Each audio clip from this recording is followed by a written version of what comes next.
Hello, my name is Jupiter Hadley, and today we're doing another version of Jupi Plays All the Games, this time with the ProcJam. ProcJam's not technically a game jam, it's a jam where you make something that makes something, so there are a lot of things in here that are like, I don't know, graphics or generative stories, and just other stuff like that. We're going to take a look at each entry for about a minute each, 10 per video. Links to the individual entries will be in the description, so you can check them out further, and all my info will also be in the description. Thank you very much for watching and liking and commenting and subscribing.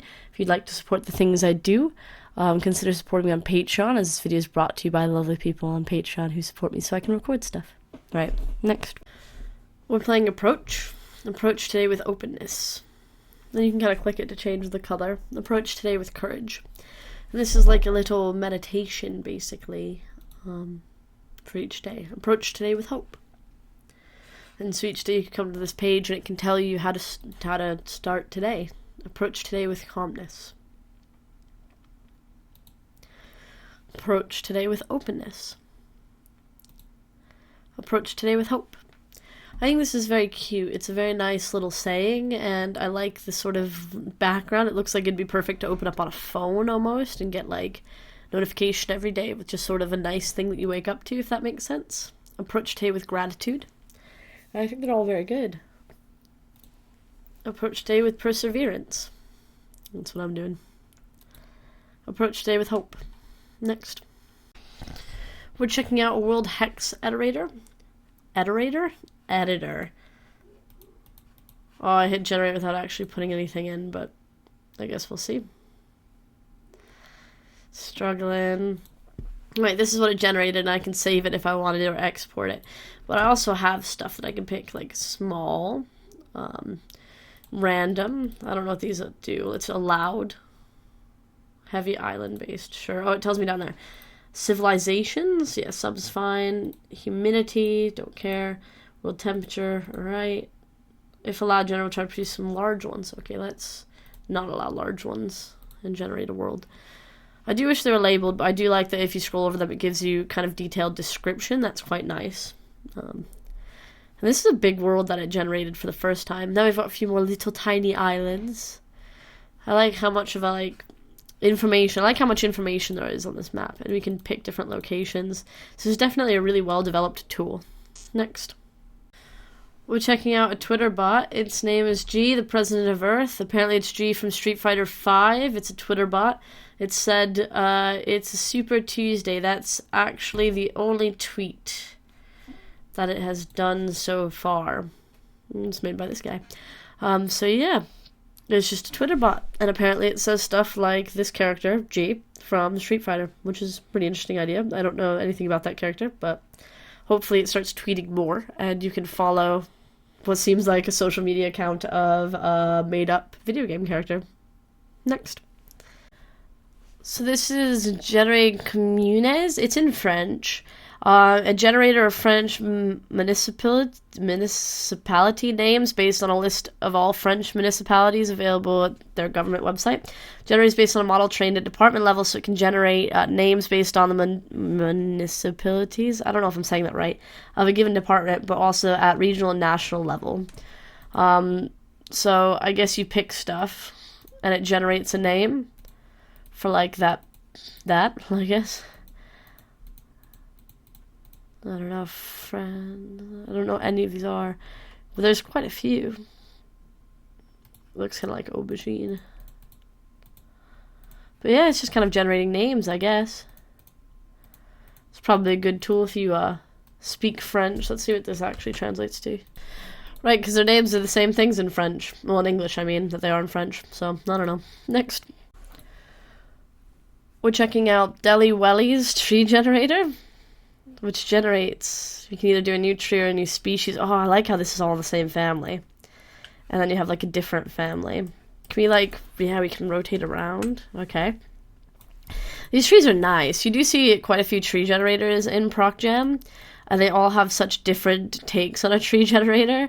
This one's really cool. I like the way some of these leaves are very rounded. And I like how there's species, and then there's also, like, trees within that family of trees. This one's like definitely a berry tree. This one's also like a blueberry tree. It's got blueberries on it. This is really nice. And these look like little bushes, you know. Oh, it also moves if you let it sit for a bit, like it's like in the wind, I guess, in a forest. Very cute. Next. We're playing KASBAH. Okay, so I'm guessing the towns are procedurally generated. Like the snow, it basically is that cold winter time now here. In America, it is snowing where I grew up. In England, it doesn't really snow. It's a very grim-looking houses. It looks kind of like an abandoned post-apocalyptic city.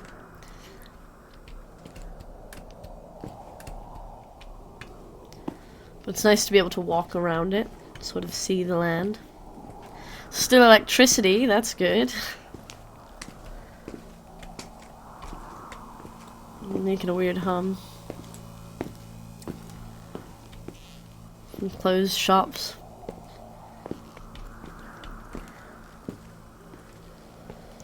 Should we go in? It's just like a little room. Nothing even left in for us to look at. They've been a nice town. Next. We're checking out Procedural Tarot. So this is my seed. Snowy past to start the state. Okay. Let's do a different... Oh, wait, there we go. There's some emojis. Let's do a different one. Okay. Oh, that also is a drop-down menu that says random seed, whatever. So, the hanged one. Okay. I like how these are emoji cards. It's a procedurally generated deck of cards suitable for dividing the future, answering questions about your life, and accessing the unknownable. It uses a different deck every time, or the same deck reshuffled again and again. Let's do random. Tarot, Modern Spirit of Decks. This is the 5, 6, 7th of spades. Okay, what if we just do tarot? Tarot cards. 10 of candles. Okay. Tarot card again. Oh, we can't. We have to go to, like, random first. Oracle, the runner-up. I don't really know how tarot cards work. But I think it's interesting that these are, like, emoji designed ones and that they're quite random. Ace of Clads. Okay. Next. We're playing CubeLand. Wander around the magical world known as CubeLand. Roam through deserts, shiver in the snow, enjoy the sunshine. It's a procedurally generated world. And this was the developer's first ever jam. I really like the mini-map. It looks brilliant. Let's go into the desert. Or is this the snow? I think it's might be snow. Looks like it'd be cold. It's a very simple world, just made out of, you know, blocks with a very simple depth to it. But the mini-map and the way that this is generated terrain is very nice. We've got just like a spot of green, it looks like, in the middle of here. It's like an oasis. Magical spot. I think the height that everything gets to is quite nice. The way it's shown on the map with like the shadowing and everything is very good. This is really great for their first ever programming jam. I quite like maps. And I quite like it when I can explore the maps. Next. We're just going to be talking about the next submission, which is called Destructible Barrel. It's $2.49. And basically it's, I guess, a barrel that you can destroy and it shatters in your name once it's destroyed. And in the Unity engine, you just need to attach a collider with all of the parts, attach a rig body to it, and place it anywhere. And then it goes from being this little barrel to being this explosive bit of barrel. I think those are all the pieces. There it is, exploding. And I'm guessing the movement's probably generative, the way the parts fly off. There's like a little tutorial on how to put it in Unity, so it all looks very good and well made. I just don't have the Unity engine or know how to make games or know how to rig body to it. But if you're looking for a barrel that you can explode, there is one, and it was entered in ProcJam. Next. We're playing Heroes' Tree. I'm gonna put the difficulty at 3. I don't know. Wait, what does it say? Easy, medium. Wait, easy is 1 to 3. Let's do 2 then. Let's maybe try tutorial. The life of heroes is characterized by challenges. The hero trees, the heroes must meet each other to form a new family of heroes. Can you make your lineage legendary? So this is the number of hero skill point, which is 5. Icons below have signs of what we can spend it on. Got it. How do we, like, I don't know, move? Well done. It seems like a challenge was appeared next to another of your heroes. Click tab, click the hero's avatar to switch. Remember, you can't know how dangerous a challenge is. Prepare your hero when you already move up to the next challenge to face it. Okay.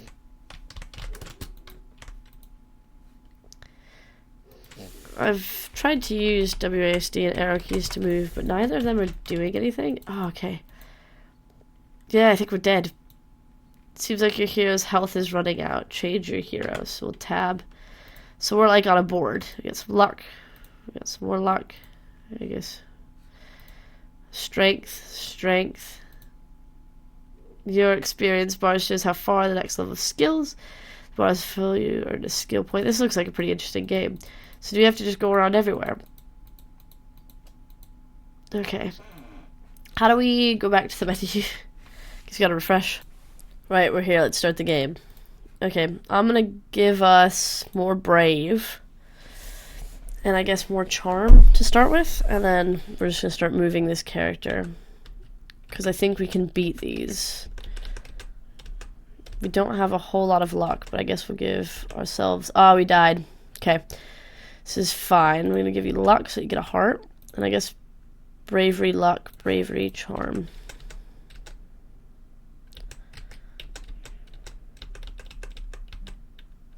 Win. Okay, I'm not sure what my goal is in the end, but I quite like the blocks on the bottom and the way this whole game looks. Next.